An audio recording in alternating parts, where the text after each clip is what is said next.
கழகத்தின் நிரந்தர பொதுச் செயலாளர் வருங்கால முதலமைச்சர் புரட்சித் தலைவர் ஐயா எடப்பாடி அவர்களை வணங்கி, இருவரும் தெய்வங்களான புரட்சித் தலைவர் எம்ஜிஆர், தமிழர்சாமி அம்மா அவர்களின் அருளாட்சியோடு இந்த தாய் தமிழகத்திற்கு பணிவோடு சமர்ப்பிக்கிறேன்.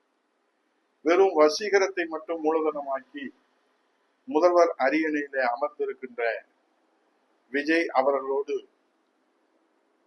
அடுத்தடுத்து கட்சிகள் கூட்டணி சேர்வதற்கும், அடுத்த கட்சிக்காரர்கள் பதவிக்காக அதிகாரத்திற்காக விஜயோடு சேர்வதற்கும், அதை நியாயப்படுத்துகின்ற வகையிலே தாவேக அமைச்சர்கள் பேசுவதற்கும் கிடைத்திருக்கின்ற ஒரே யூனிவர்சல் லாங்குவேஜ் புரட்சி தமிழர் எடப்பாடியார் அவர்களை திமுக தலைவர் ஸ்டாலின் தேர்தலுக்கு பிறகு முதலமைச்சராக்க முயற்சி செய்தார். அதனால்தான் நாங்கள் அதிமுகவை விட்டு வெளியேறுகிறோம் என்று அதிமுகவிலே ஆண்டு அனுபவித்து இப்போது அமைச்சர் பதவி தேடி செல்லுகிறவர்கள் கற்பனையாக கட்டவிழ்த்து விடுகிற இந்த கதை திட்டமிட்டு பரப்பப்படுகிறதோ என்றுதான் நமக்கு புரிய வருகிறது.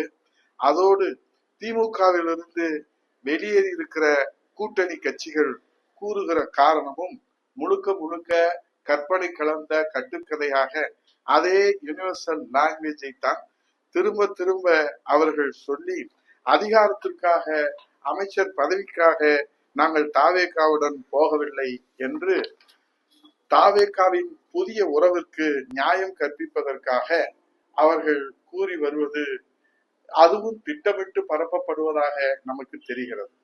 சரி, இது இப்படி என்றால் முதல்வர் விஜய் அவருடைய தலைமையிலே அமைச்சர்களாக இருக்கக்கூடிய 5 ஆண்டுகளிலே 5 கட்சி தாவிய மாண்புமிகு அமைச்சர் நிர்மல்குமார் அவர்கள் அதிமுகவினுடைய ஆயுளை பற்றி பேசுவதற்கு என்ன யோகியதையும் அருகதை இருக்கிறது என்பது நமக்கு புரியவில்லை, தெரியவில்லை. அப்படி ஏதாவது அவருக்கு தகுதியோ சேவையோ மக்கள் பணியிலே அவர் ஆற்றிய சேவையோ இந்த நாட்டு மக்களுக்கு அவர் எடுத்து சொன்னால் நன்றாக இருக்கும். அதோடு 3 ஆண்டுகளிலே 3 கட்சி தாவிய ஆதவ் அர்ஜுனா அவர் ஊதுகிற சங்கும் இதே யூனிவர்சல் லாங்குவேஜ் புரட்சி தமிழர் எடப்பாடியாரை முதல்வராக ஆக்குவதற்கு ஸ்டாலின் முயற்சி செய்தார் என்கிற ஒரு கட்டுக்கதையை அவர்கள் தொடர்ந்து அவிழ்த்து விடுகிறார்கள். ஆகவே இதோடு அமைச்சர்கள் பேசுவதை நிறுத்தி கொள்ள வேண்டும்.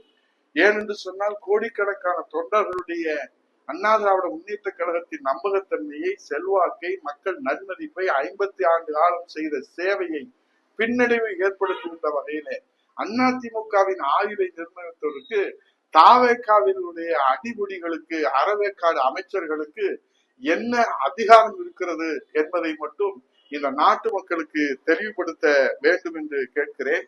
ஏனென்று சொன்னால் அவர்களுக்கு வரலாறு தெரியாது.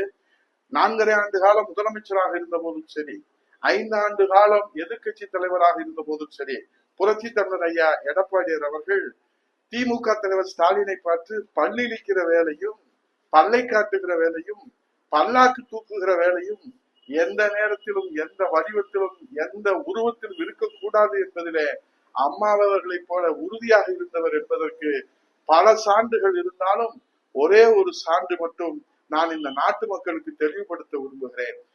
6 தடவை முதலமைச்சராக இருந்த கலைஞர் அவர்கள் இந்த மண்ணை விட்டு மறைந்த போது அவருடைய கட்சிக்காரர்களும் அவருடைய குடும்பத்தார்களும் முதலமைச்சராக கலைஞர் இல்லை, ஆனால் பேரறிஞர் அண்ணா முதலமைச்சராக மெரினாவிலே அடக்கம் செய்யப்பட்டார். புரட்சி தலைவர் எம்ஜிஆர் முதலமைச்சராக அடக்கம் செய்யப்பட்டார். இதில் புரட்சி தலைவர் அம்மா அவர்கள் முதலமைச்சராகத்தான் நல்லடக்கம் செய்யப்பட்டார்கள்.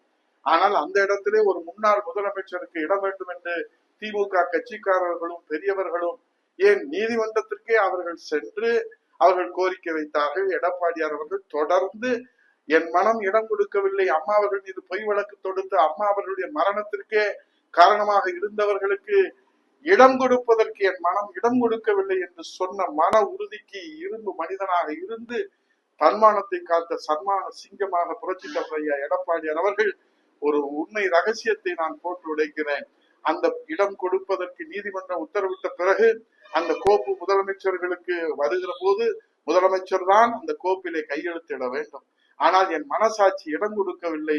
அம்மாவின் வீழ்ச்சிக்கு காரணமான அந்த திமுகவிற்கு நான் மெரினாவிலே இடம் கொடுப்பதற்கு என் மனம் இடம் கொடுக்கவில்லை, இதை வருவாய்த்துறைக்கு திருப்பி அனுப்புங்கள் என்று சொல்லி வருவாய்த்துறைக்கு வந்த கோப்பிலே அன்றைக்கு வருவாய்த்துறை அமைச்சராக இருந்த சாமானிய தொண்டனான இந்த உதயகுமார் கையெழுத்து போட்டு நீதிமன்ற உத்தரவின்படி கலைஞருக்கு மெரினா பீச்சில முன்னாள் முதல்வர் என்கிற அந்த அடையாளத்தோடு இடம் கொடுக்கப்பட்டது. ஆகவே எடுத்த கொள்கையிலே, எடுத்த லட்சியத்திலே, அண்ணா திராவிட முன்னேற்ற கழகத்தை காப்பாற்றுவதிலே 50 ஆண்டு கால பொது வாழ்க்கையில எந்த கட்சிக்கும் மாறாமல் ஒரே கட்சி, ஒரே கொள்கை, ஒரே தலைவர், புரட்சி தலைவர் எம்ஜிஆர், புரட்சி தலைவி அம்மா, இன்றைக்கு புரட்சி தமிழர் ஐயா எடப்பாடியார் என்று ஒரு சாமானிய தொண்டனாக இருந்து தன்னை அர்ப்பணித்து இந்த இயக்கத்தை மீட்டெடுப்பதற்கு ஒரு புறத்திலே உள்கட்சி, ஒரு புறத்திலே எதிர்கட்சி, இன்னொரு புறத்திலே புதிய கட்சி, அத்தனையும் தாண்டிதான் அண்ணா திராவிட முன்னேற்ற கழகம் என்கிற இந்த சாமானியர்களின் கட்சியை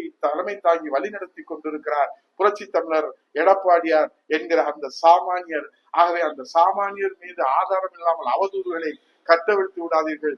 ஏதோ இவர்கள் எல்லோரும் புரட்சி தமிழர் எடப்பாடியாரும் திமுக தலைவர் ஸ்டாலின் அவர்களும் முதலமைச்சராக எடப்பாடியார் அமர வைப்பதற்கு பேசி முடித்து பொன்னாடை போற்றி பூச்செண்டு கொடுத்து ஒப்பந்தம் போட்டு அப்போது இவர்கள் பக்கத்திலே இருந்து பார்த்ததை போல இவர்கள் சொல்வது அரசியல் மாண்பு இல்லை, அரசியல் மரபு இல்லை.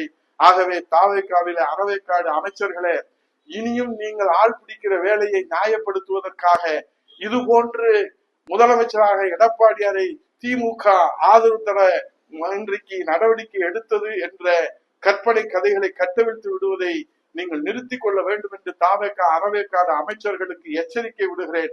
அதோடு கண்ணியத்தோடு கட்சி நடத்தி கொண்டிருக்கிற மக்கள் சேவையில மகத்தான சேவை புரிந்து வருகிற அனைத்து கட்சிகளும் நீங்கள் கூட்டணியில எங்கு வேண்டுமானாலும் இருக்கலாம், யாரோடு வேண்டுமானாலும் இருக்கலாம். அது உங்களுக்கு உள்ள சுதந்திரம், உங்களுக்குள்ள உரிமை. அதற்காக அண்ணா திராவிட முன்னேற்ற கழகத்தினுடைய நம்பகத்தன்மையை நீங்கள் பின்னடைவு ஏற்படுகின்ற வகையில இப்படி நடந்திருக்கிறது, அப்படி பேசினார், இப்படி பேசினார் என்று சொல்வது அது அரசியல் மரபாக இருக்காது.